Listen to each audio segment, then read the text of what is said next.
Our look at the 16th chapter of Luke's Gospel continues this week as we wrestle with the story of the rich man and Lazarus. It's a story that's told to Jesus' disciples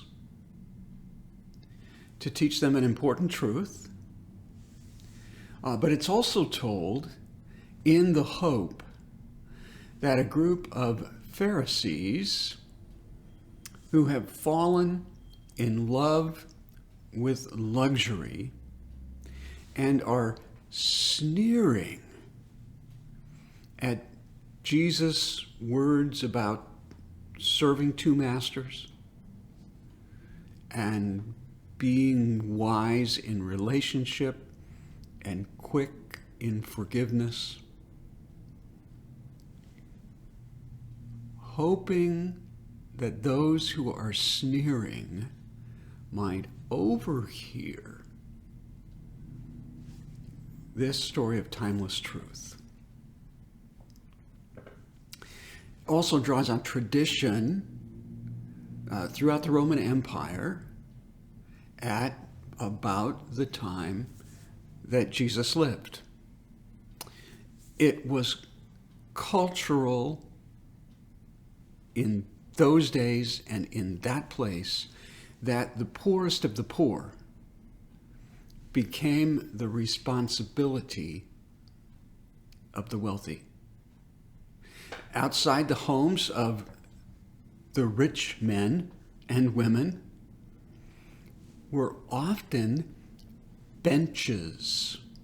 The expectation was that especially when a lavish feast was planned, the benches would be filled to overflowing with those who could not fend for themselves. There was no refrigeration. The leftovers had no place to go except to the hands and the stomachs of those who couldn't feed themselves. Our rich man, Jesus says, feasts every day lavishly.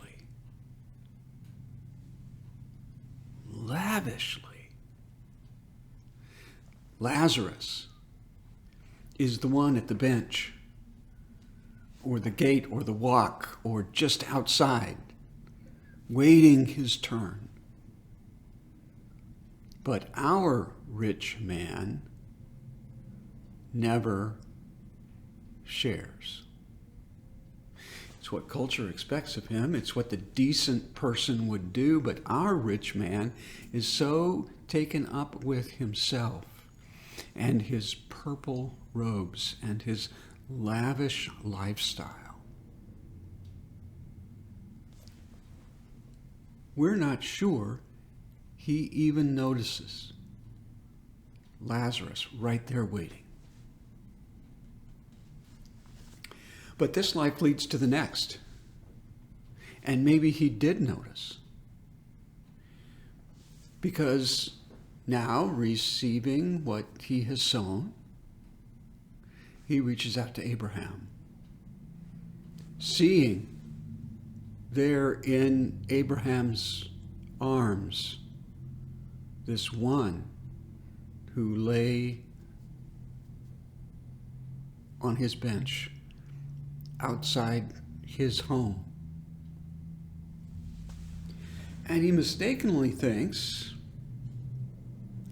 that his wealth will buy him privilege in the world beyond this one. He says, Abraham, send Lazarus that he might cool my tongue, ease my suffering, serve me in my time of need. And Abraham says, no. There's no way from here to there, you see.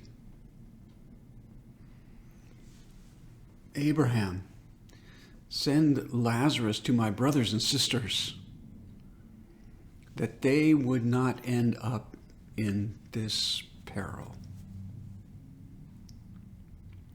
And Abraham says, no. God has provided witnesses for them. He provided witnesses for you. Everyone's responsible for how they choose to respond to the witness God sends. What will your choice be? Where do you fit in the story? Are you the one that needs to overhear because you're sneering at the goody-goody church people who share with the least and the lost? Who sneer because you're better than that? Because there's no place in your life for them. When Scripture says they're the reason you're here, in order that you might meet their needs, touch their hearts, satisfy them with your abundance. Are you the rich man? Just can't seem to get the message. Are you Lazarus, hoping for a few crumbs from the table? This is Ben Moore from West Highlands United Methodist Church with a thought for your day, just another way of reaching out. Thank you.